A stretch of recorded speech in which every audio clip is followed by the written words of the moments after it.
guys, Marvin Francois here, and today I'm gonna be giving you the 5 reasons, yes, the 5 reasons, well actually it's 4 reasons, why oh why you keep getting denied for the credit card of your dreams. A lot of us have credit cards that we wanna get our hands on. We're tantalizing and fantasizing and supersizing, whatever that means, about these credit cards, but we're not able to get our hands, right, on these credit cards. But today I'm gonna be giving you reasons as to why you may or may not be able to get these cards, and that way you can take this information, go and apply it, fix your situation up, and then congratulations, you go get yourself a credit card. Let's get money.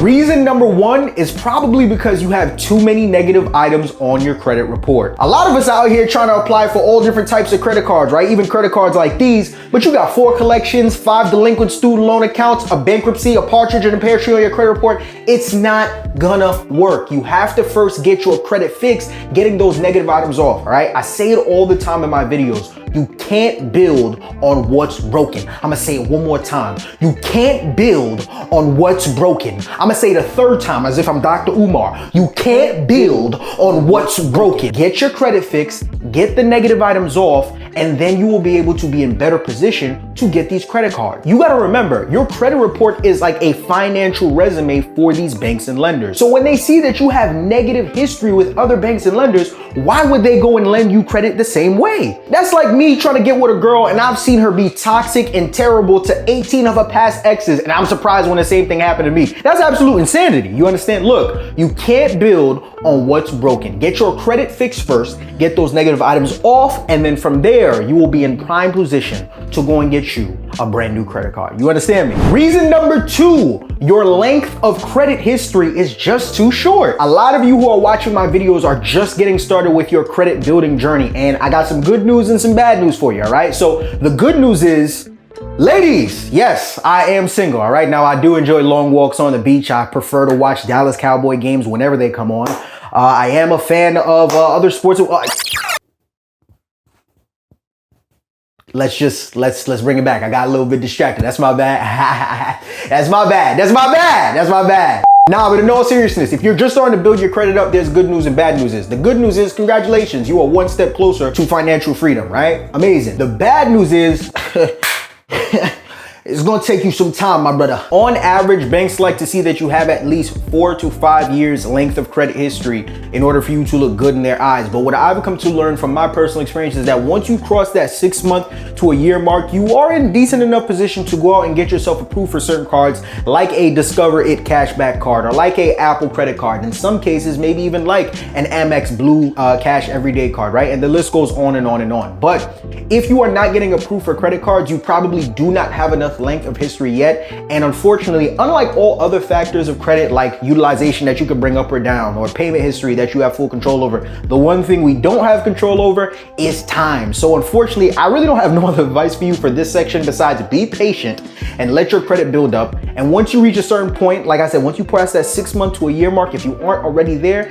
then you'll be in a better position to go out and get certain credit cards that you may be looking to get. Reason number 3, you probably have too many inquiries showing on your credit report. Banks do not want to see more than 2 to 3 hard inquiries showing on your credit report across any of the 3 credit reporting agencies, all right? And that goes for Experian, TransUnion, and Equifax. Point blank, period. I have people that come to me literally every single day with 40, 50, 60, most inquiries I've ever seen with 70 on one credit report, talking to me about, I just don't understand why I can't get approved for a credit card with Bank of America. Ma'am, you have 50 inquiries on your credit report. Though none of these banks want you. You're wilding. You're doing too much. You're thirsty. That's the exact reason why. You have to relax. Let your credit report breathe. And the worst part about it is the people with all these inquiries on their credit report will have, like, there'll be somebody with like 40, 50 inquiries on their credit report, and like 20 or 30 of them came from one bank. So you mean to tell me you applied to Chase and you thought that if you didn't get it on a 17 try 28 was gonna be the one that got you through? That's what you thought. No. That's what you thought. Something's wrong with you. Listen, stop going hard inquiry crazy and stop shopping your credit report around to banks that do not want you. You're only making it worse and making yourself less lendable. Get those inquiries taken off, especially if they're not connected to open accounts on your credit report. Get them off. And then from there, once you're able to bring them down to a more considerable amount, right, like 2 or 3, 4 is still really trying it. You know, if you're not able to get it lower than 4, then so be it. and then you could circle back around and run it back with some of these banks to see if you can get approved for a credit card. But other than that, stop wilding. And lastly, reason number 4, you probably have no relationship with that bank. Now, the truth of the matter is you can have the most excellent, the most stellar, the most unbelievable, the most unbelievable credit that the world has ever seen. But the fact of the matter is that there are just some banks out there that care less about that and more about your relationship with them, right? Banks like the Penn Fed Credit Union, which I don't really talk about a lot, but they're very big on that. Navy Federal is also very big on that. Chase Bank, one of the more popular banks, is also very big on that. These are banks, and along with many, many more, that care more about your relationship with them than they do about your credit report. To put it in layman's terms, it's kind of like when you're trying to bag a shorty, right? Like it's when you're trying to get a girl, you know that she knows that you know that she know that you know that she knows. One eternity later. That you know that she knows what you want. We know. But you gotta play the game. You got to wine her. You got to dine her. You understand? You gotta buy her mother a leather recliner. And then, and only then, one of these days, right? She'll call you up. She'll invite you back to the crib. Y'all go up to her room and then 1, 2, 3, boom!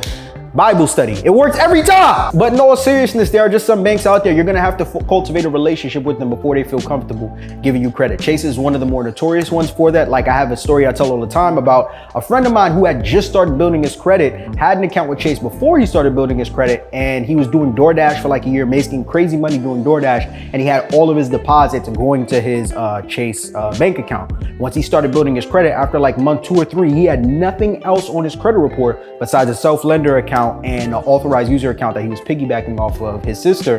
And Chase approved him for the Chase Freedom Unlimited card for like $1,800. Little to no credit at all, and they approved him. Why? Because his bank deposits were crazy. How crazy?